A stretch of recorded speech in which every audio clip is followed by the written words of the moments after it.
Hello students. तो number of students का concern था कि सर कुछ ऐसा टिप्स एंड ट्रिक्स दिया जाए जिससे हम केमिस्ट्री के अंदर आने वाले हाइब्रिडाइजेशन के जो क्वेश्चंस हैं उनको ईजीएस्ट वे में वो जल्दी सॉल्व कर पाएँ कि उनकी जनरल जियोमेट्री क्या रहती है और अगर इनमें लोन पेयर आते हैं तो इनकी शेप्स कैसे वेरी करती है, किस जियोमेट्री में ये रहेंगे और क्या इनकी शेप्स रहती है, उनको कैसे हम याद कर सकते हैं, कैसे हम समझ सकते हैं।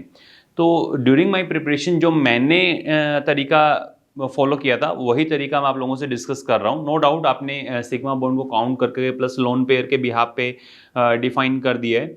वही सिमिलर काइंड ऑफ अप्रोच अपने रखते हुए प्रोसीड करेंगे, बट थोड़ा सा आप लोगों के लिए ईजी हो जाएगा हाइब्रिडाइजेशन निकालना। और सबसे मज़े की बात यह है कि इसके अंदर आपको बहुत कोई आपको एक्सेप्शन याद करने की ज़रूरत नहीं है। जब भी किसी ओड इलेक्ट्रॉन मॉलिक्यूल को अपने देखते हैं तो डायरेक्टली आप डिफाइन कर सकते हैं कि इसके अंदर ये sp2 हाइब्रिडाइज होगा।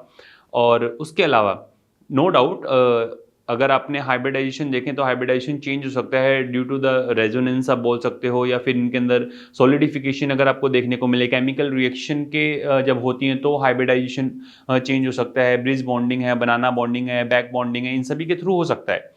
बट हाइब्रिडाइजेशन जो नॉर्मल आपको स्पीशीज दी उसको आप कैसे निकाल लेंगे ईजीएस्ट वे और सबसे फास्ट तरीका क्या है, ज़्यादा समय मैं नहीं लूंगा। बिल्कुल आपको एक जनरल फॉर्मूला वो याद होना चाहिए और उसको अप्लाई कैसे करना है वो आपको सीखना है। वो दोनों सीख लिए तो आप गिवन स्पीशीज के जो हाइब्रिडाइजेशन है बहुत इजीली आप निकाल लेंगे। और हाइब्रिडाइजेशन कोई भी अगर स्पीशीज में कोई एटम किसी दूसरे एटम से अगर हाइब्रिडाइज हो रहा है, क्यों हो रहा है? क्योंकि वो खुद को स्टेबल करना चाह रहा है। ठीक है, हर एक जो आपको एटम देखने को मिलता है वो अपनी नियरेस्ट अपनी इनर्ट गैस कॉन्फ़िगरेशन को अटेन करना चाहता है, चाहे वो हाइड्रोजन हो या फिर अदर जितने भी आपको एलिमेंट्स देखने को मिलते हैं। सभी एटम अपना स्टेबिलिटी चाहते हैं और नियरेस्ट इनर्ट गैस जैसा कॉन्फ़िगरेशन को वो चाहते हैं। तो देखें आप कैसे अपने हाइब्रिडाइजेशन निकाल सकते हैं। एक जनरल एग्जांपल लेकर के चल रहा हूँ। मान लीजिए एक आपको गिवन जो स्पीशीज है वो दिया हुआ है CH4 मीथेन। मीथेन के अंदर जो सेंट्रल एटम है वो क्या आपका कार्बन। ठीक है, और अब इसमें जो हाइब्रिडाइजेशन अगर अपने को फाइंड आउट करना है, कैसे अपने फाइंड आउट करेंगे? तो सबसे पहले सेंट्रल एटम को जो घेरे हुए परमाणुओं की संख्या, मतलब सराउंडिंग एटम जो सेंट्रल एटम को घेरे हुए परमाणुओं की संख्या कितनी है? 4। सेंट्रल जो एटम है उसके वैलेंस शेल के अंदर बाह्यतम कोश में कितने इलेक्ट्रॉन है? इसके अंदर बाह्यतम कोश में कार्बन फैमिली है तो बाह्यतम कोश में जो इलेक्ट्रॉनों की संख्या है वो कितनी है? 4। एक हाइड्रोजन है, हाइड्रोजन का नियरेस्ट जो आपको इनर्ट गैस कॉन्फ़िगरेशन देखने को मिलता है वो क्या होता है? हीलियम। और हीलियम के अंदर इलेक्ट्रॉन की नंबर कितने होते हैं? 2 इलेक्ट्रॉन। तो एक हाइड्रोजन को अपना हीलियम जैसा कॉन्फ़िगरेशन अटेन करने के लिए कितने इलेक्ट्रॉन चाहिएगे? एक हाइड्रोजन को चाहिएगा 1 इलेक्ट्रॉन। और आपके पास में नंबर ऑफ हाइड्रोजन एटम कितने हैं? सराउंडिंग एटम कितने? 4। तो 4 हाइड्रोजन एटम को कितने चाहिए? 4 हाइड्रोजन एटम को 4 इलेक्ट्रॉन की रिक्वायरमेंट है। और वो 4 इलेक्ट्रॉन देगा कौन? सेंट्रल एटम जो कार्बन है वो आपको 4 इलेक्ट्रॉन प्रोवाइड करेगा जिससे हाइड्रोजन हीलियम जैसा कॉन्फ़िगरेशन जो है वो अटेन कर ले। और इस पे अगर आप ढंग से देखें तो जो कार्बन है वो इसको 4 इलेक्ट्रॉन देगा, तो इसमें जो इलेक्ट्रॉन बचेंगे वैलेंस शेल में जो इलेक्ट्रॉन होंगे वो कितने हो जाएंगे? 0। वैलेंस शेल में बचे हुए इलेक्ट्रॉन का नंबर कितना हो जाएगा? 0। तो ऑल ओवर जो आपको हाइब्रिडाइजेशन देखने को मिलता है, नंबर आपके पास में क्या आया? 4। इससे अपने क्या फाइंड आउट करते हैं कि इसके अंदर जो हाइब्रिडाइजेशन होगा वो क्या होगा? sp3। एक्चुअल के अंदर आप सिग्मा बॉन्ड का नंबर काउंट करके भी कर सकते हैं कि कार्बन के अंदर कितने आपको ये हाइड्रोजन जो अटैच है इससे कितने सिग्मा बॉन्ड है? 1 2 3 4 आपको सिग्मा बॉन्ड देखने को मिल रहा है, प्लस लोन पेयर का नंबर कितना है? 0। आप इससे भी डिफाइन कर सकते हैं। लगता है अपने को ये है कि ये इजीएस्ट तरीका है, बट जब स्पीशीज बनना स्टार्ट हो जाती है, मतलब हायर स्पीशीज के अंदर अपने जाना स्टार्ट कर देते हैं जहाँ डबल बॉन्ड आना स्टार्ट होते हैं, वहां पे फिर दिक्कत आना स्टार्ट होती है कि हम इसको कैसे सोच पाएंगे सिग्मा बॉन्ड का नंबर कितना है, क्या है। तो ज्यादा बेटर है, मान लीजिए आपके पास में, मान लीजिए कोई आयनिक स्पीशीज, ये मान लीजिए मैंने लिखा PO4-3। ठीक है, अब सेंट्रल एटम को घेरे हुए परमाणुओं की संख्या, सराउंडिंग एटम कितने हैं? 4, प्लस इसके आउटर शेल में कितने इलेक्ट्रॉन, आउटर जो वैलेंस शेल है उसमें कितने इलेक्ट्रॉन होते हैं? कितने इलेक्ट्रॉन होते हैं? 5। -3 लिखा है तो सेंट्रल एटम पे ये माइनस है, तो 5 + 3 कितने हो गए? 8। एक ऑक्सीजन को अपना ऑक्टेट नियरेस्ट जो आपका नियोन है उसके जैसा कॉन्फ़िगरेशन लेने के लिए कितने इलेक्ट्रॉन चाहिए? 2। तो आपके पास में 4 ऑक्सीजन है तो कितने चाहिए? 8। और सेंट्रल एटम के पास में है भी कितने? 8 इलेक्ट्रॉन। तो 8 के 8 इलेक्ट्रॉन किसको दिए? ऑक्सीजन को। तो बचे कितने? 0। कितने बचे? 0। तो आपके पास में नंबर क्या आया? 4। ये किसको डिनोट करता है? sp3 हाइब्रिडाइजेशन को डिफाइन करता है। क्लियर? वो डिपेंड करता है कि जैसे ही अब अगर आप देखें, ये तो मैंने जनरल आपको बताया कॉन्सेप्ट, इसके अंदर ज्योमेट्री अगर आपको देखनी है कॉन्सेप्ट क्या है? संकरण निकालने का तरीका, केंद्रीय परमाणु को घेरे हुए परमाणुओं की संख्या प्लस एकाकी इलेक्ट्रॉन युग्म, मतलब लोन पेयर आप डिफाइन कर सकते हैं।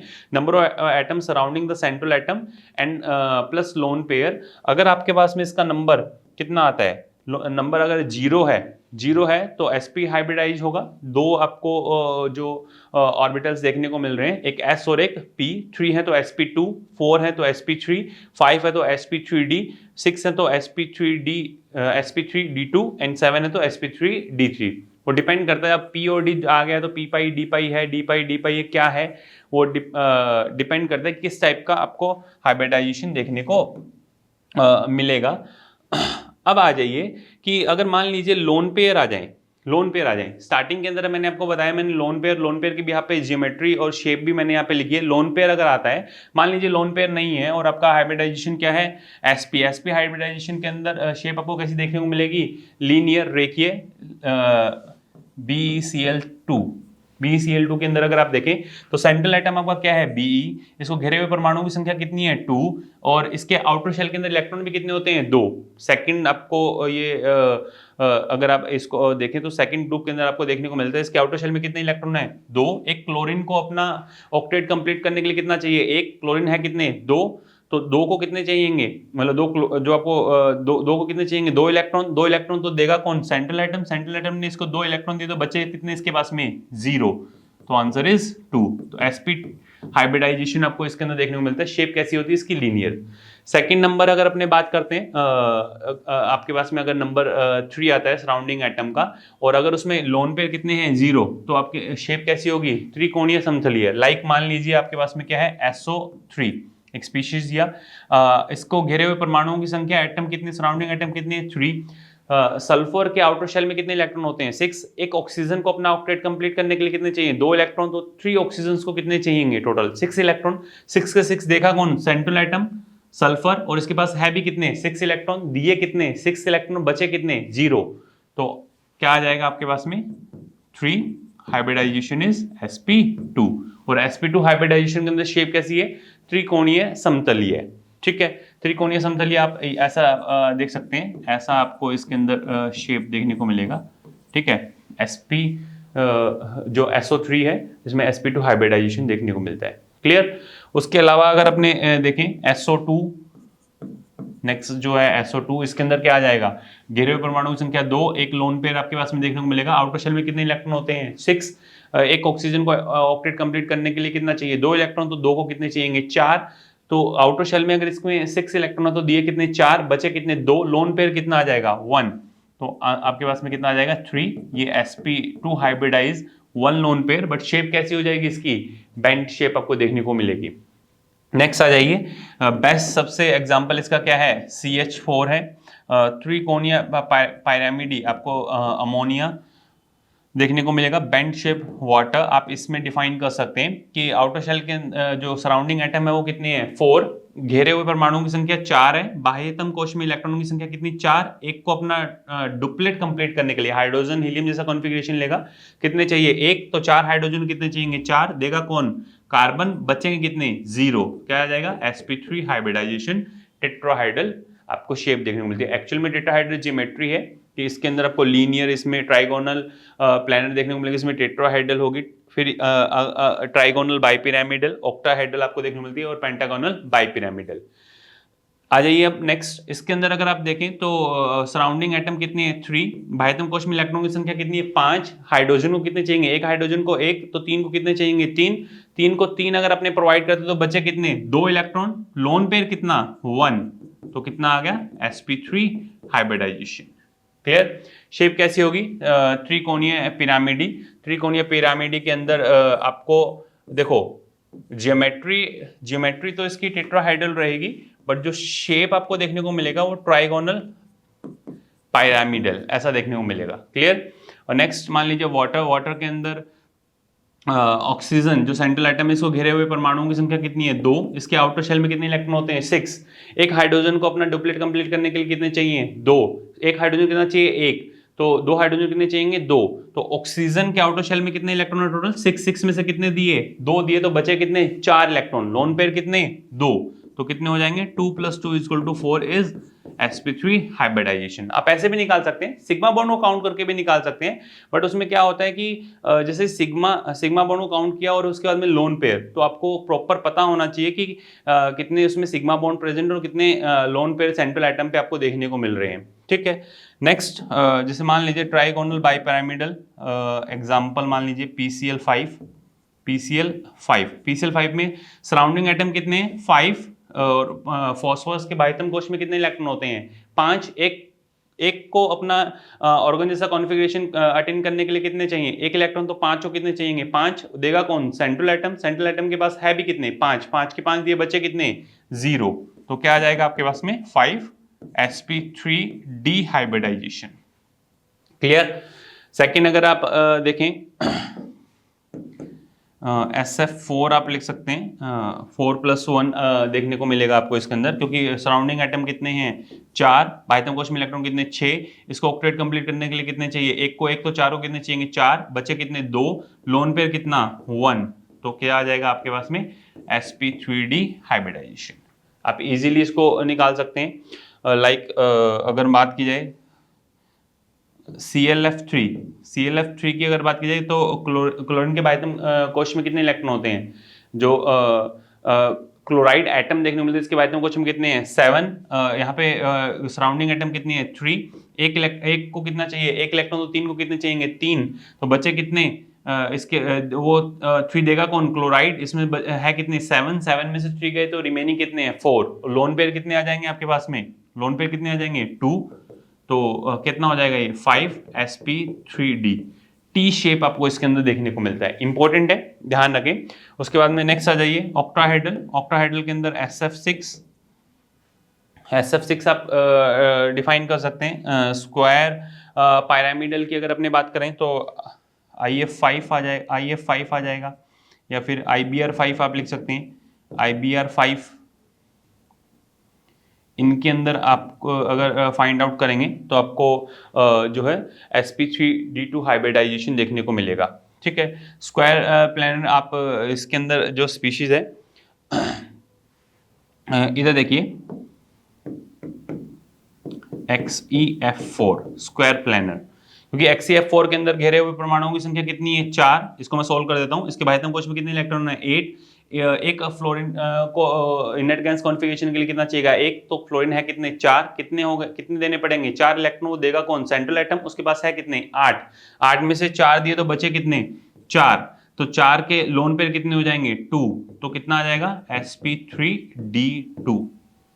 क्लियर, इस तरीके से आप इजीली डिफाइन कर सकते हैं। नेक्स्ट पेंटागोनल बाइपिरामिडल IF7 आप बेस्ट एग्जांपल है इसका।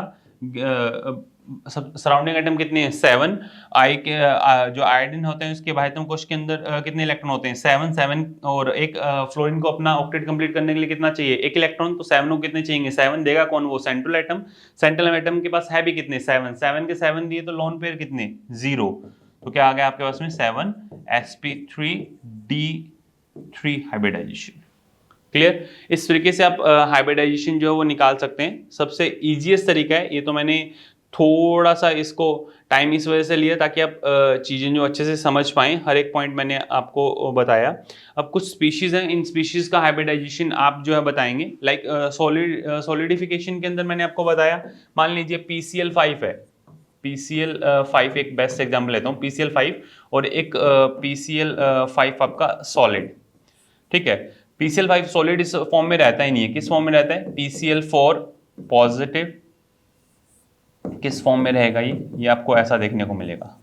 ठीक है, और PCl6 नेगेटिव, ऐसा आपको देखने को मिलेगा। ठीक है, तो आप इन दोनों के अंदर अलग अलग अब इजीली उसी तरीके से आप जो है इसका हाइब्रिडाइजेशन निकाल सकते हैं सेंट्रल एटम का। यहाँ पे सराउंडिंग एटम कितने 6+0 हो जाएगा, क्योंकि 5 और -1 लगा हुआ है। यहाँ पे 4+0 हो जाएगा, तो इधर आपके पास में कैसे आ जाएगा टेट्राहेड्रल हो जाएगा, और ये कैसा हो जाएगा ऑक्टाहेड्रल हो जाएगा। टेट्राहेड्रल और ऑक्टाहेड्रल कंडीशन आपको देखने को मिलेगी। जनरल पॉइंट है, इधर आ जाइए। जनरल अगर PCl5 के अंदर अगर आप देखें तो PCl5 के अंदर सराउंडिंग एटम कितने हैं 5, फॉस्फोरस के बाह्यतम कोश में इलेक्ट्रॉनों की संख्या कितनी होती है 5, एक क्लोराइड को कितने चाहिए, एक इलेक्ट्रॉन चाहिए, तो 5 को कितने चाहिए, 5 देगा कौन, फॉस्फोरस। उसके पास है भी कितने, 5, 5 के 5 दिए तो बचे कितने, 0। तो क्या आ जाएगा, sp3 हाइब्रिडाइजेशन। और sp3 hybridisation trigonal bipyramidal, trigonal bipyramidal आपको शेप देखने को मिलती है। आप ऐसा इसको डिफाइन कर सकते हैं, देखिए आप, ट्राइगोनल बाइपैरामिडल, जिसमें इक्वेटोरियल पोजीशन पे और एक्सियल पोजीशन पे आपको क्लोराइड एटम देखने को मिल रहे हैं। और जर्नल अगर आप देखें तो इसमें से पूछा जाता है कि how many 120 degree angles are present in PCl5 which is sp3d hybridise. कितने 120 डिग्री के एंगल है, कितने इसके अंदर 90 डिग्री के एंगल आपको देखने को मिलते हैं। तो ये आपका क्वेश्चन है, कमेंट सेक्शन के अंदर आप जरूर बताइएगा कि PCl5 के अंदर 120 डिग्री के कितने एंगल है, 90 डिग्री के आपको कितने एंगल इसके अंदर देखने को मिल रहे हैं, और 180 डिग्री के आपको कितने एंगल देखने को मिल रहे हैं। तो ये आपका आंसर मैं वेट करूंगा। होप सो आपको हाइब्रिडाइजेशन निकालना समझ में आ गया होगा। मैंने इसके अंदर आपको जनरल बताया कि ओड इलेक्ट्रॉन मॉलिक्यूल के लिए अगर आपने प्रोसीड करना, लाइक NO2 है, उसके अंदर sp2 हाइब्रिडाइजेशन आपको देखने को मिलेगा।